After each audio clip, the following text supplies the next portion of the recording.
I was born in communist China 2 years before Mao started his Cultural Revolution. So we had to be indoctrinated and chanting slogans and holding Chairman Mao's little red books to say, "Long live Chairman Mao, long live Communist Party." Inspired by Soviet Union dictators Vladimir Lenin and Joseph Stalin, China's communist leader, Mao Zedong, borrowed from the playbook of the Russian Revolution. To fight anti-communist forces, Lenin organized a military branch of his Communist Party, known as the Red Army. Following suit, Mao branded his army the Red Guards. However, Mao's soldiers were not enlisted from his military.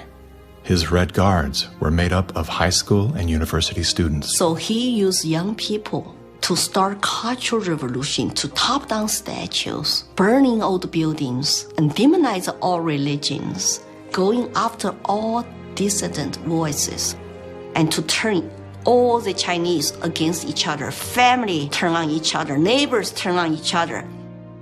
Chairman Mao, as he was known, was deeply influenced by Lenin's ideas on Marxism and revolution, and often praised Stalin as a great leader. He started his Great Leap Forward campaign in the 50s and killed 2 million landlord owners. 40 million to 60 million people estimated starving to death. The people were trading their children's dead bodies to eat, to survive. Cannibalism was everywhere.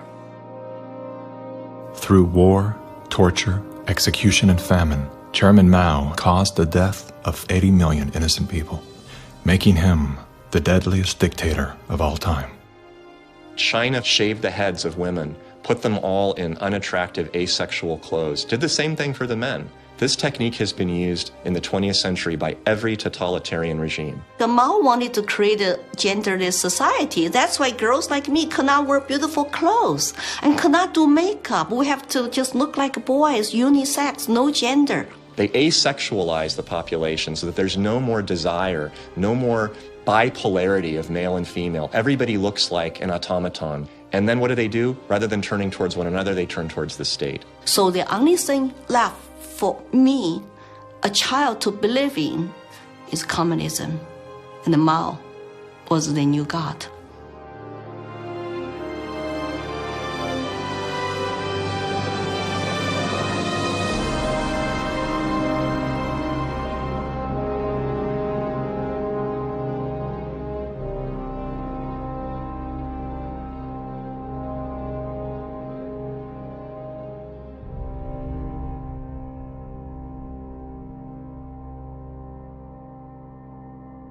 Now, in China, the government is not only cracking down on Muslims, but on other religions as well, as it pushes to assert communist ideology. Here's something else that is banned in China: Falun Gong, a religious movement that emphasizes on spiritual enlightenment and cultivation of virtue.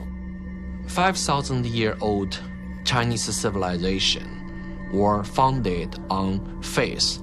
Communist regime is atheist. So any philosophies which encourage people to believe God, believe good things, it's something they don't like. I decided to escape China after serious persecution I have experienced. Under this pretext of COVID-19 coronavirus, the Chinese Communist Party has intensified its persecution. We were arrested several times and detained in various detention and brainwashing centers. Over the past few years, a vast network of camps has been built across Xinjiang. A series of classified bulletins show how easy it is to be singled out by the Chinese government for education and training. The U.S. Defense Department says as many as 3 million are being forcibly detained in re-education and forced labor camps. China calls them thought transformation camps built to prevent extremism from spreading, but reports indicate they're more like prisons. When I was detained in a detention center, I was handcuffed and hung over a radiator pipe with my toes barely touching the ground. And I was hung over there for 3 days. the CCP guards brought 4 male detainees into my cell and began one of the worst experiences of torture. And on the brink of death, I realized I could do nothing but turn to my belief. So I prayed to be saved. Moments later, one of the 4 male detainees suddenly fainted on the floor, which interrupted the torture.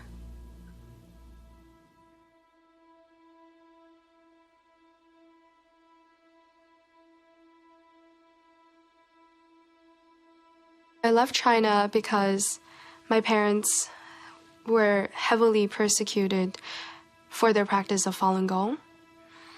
From age 1 to age 5, my grandparents were taking care of me because my parents, they were always inside some dark cells being tortured.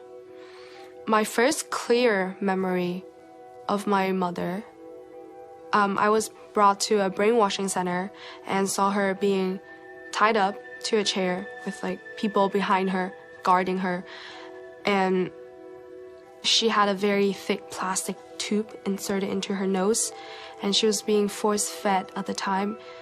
She just looked like she was in so much pain, and I was 5 at the time.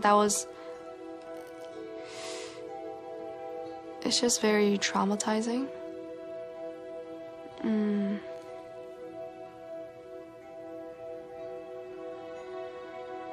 My school principal actually came to me several times and told me not to be a part of my parents and to report any activity that my parents would do. They're instilling all the lies and hatred into the younger generation. The young people are used today to do the American Cultural Revolution, to turn the kids basically not to trust their parents anymore. And say, oh, my parents don't understand me, I'm confused, I need to turn to my teachers, turn to other authority figures. Look at the Cultural Revolution to say, how many similarities are there?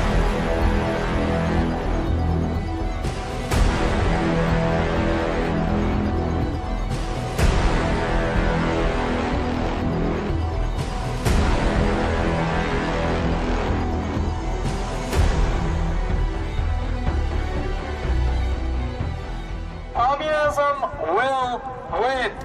That's not a joke. That will happen. You are happy with what was happening in the USSR between 1917. We make a critique of it. That's what we're Maoists. We make a critique of it in order to improve socialism the next time it comes around and throws people like your ass into a labor camp. Yesterday, I asked ChatGPT, are there any similarities between today's woke revolution and Chairman Mao's Cultural Revolution of the 1960s? And it wrote back, how long do you have? We recognize that government is absolutely necessary for an orderly society. But following the dictum that government, like fire, is both beneficial and dangerous, we believe in the concept of limited government. And we believe that the constitutional republic created by our founding fathers is the best form of limited government that has yet been devised by man. A republic is a limited democracy. It's a form of government based upon the principle of limited majority rule. Limited so that the minority, even a minority of one, can be protected against the whims and passions of the majority. Now, democracy is a form of government based upon the principle of majority rule. It's easy to understand, easy to sell to the masses, and I might add, deadly. The fathers of philosophy